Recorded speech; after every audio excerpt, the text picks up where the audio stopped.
It's the shocking discovery any parent fears making. And they said he had burglarized houses. And I didn't understand and couldn't believe it because he had closed the restaurant he worked at that night, so it didn't really make sense to me. And when I met with the public defender, he said, well, a lot of things that heroin addicts do don't make sense. And that was my announcement that my son was a heroin addict. His brother told me. He has two older brothers, and one of them said, Mom, you know, don't you see what's happening? And I said, what? And he says, well, let me tell you. And he brought me, a burnt spoon and some little bits of cotton. And he says, do you know what these things are? And I said, no. And he explained that when I was away at work, Sean was shooting up heroin in my house. I actually found a syringe in the dryer that had fallen out of his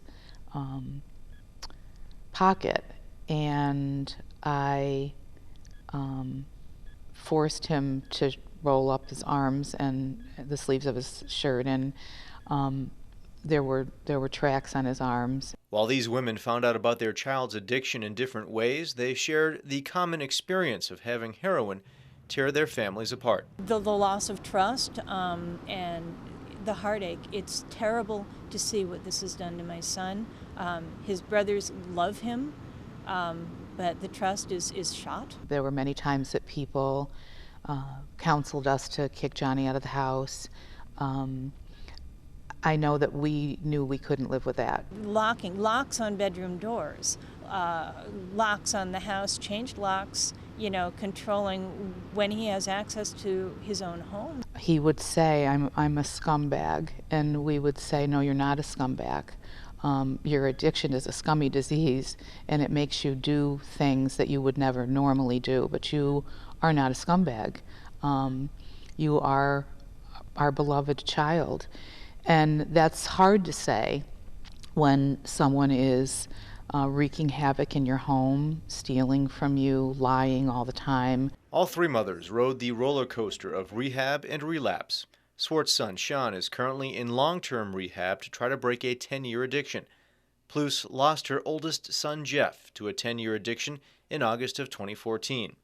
Penny Stringfield lost her 24-year-old son, Johnny, in February. When Johnny was well, or when he was trying to get well and he was honest, he would say, my full-time job is to get my fix and to make sure that no one around me really knows what's going on.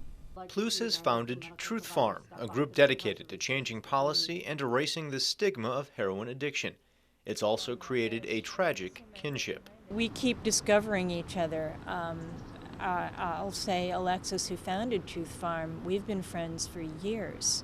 I did not know her son struggled with this. She did not know my son struggled with this. That it's becoming more of a conversation. Families feel safer to talk about it and feel safer to come forward and say, yes, my family member needs help. We're having a hard time getting it. She got the call that I've dreaded getting.